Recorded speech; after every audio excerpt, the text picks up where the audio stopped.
हमारे सखी के ललिता नाम पिया तनी देख ले अइहा। हमरे सखी के ललिता नाम पिया तनी देख ले अइहा।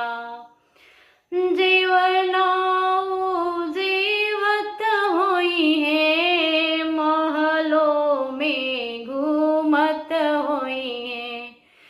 जीवना पर लिखल होई है नाम पिया तनी देख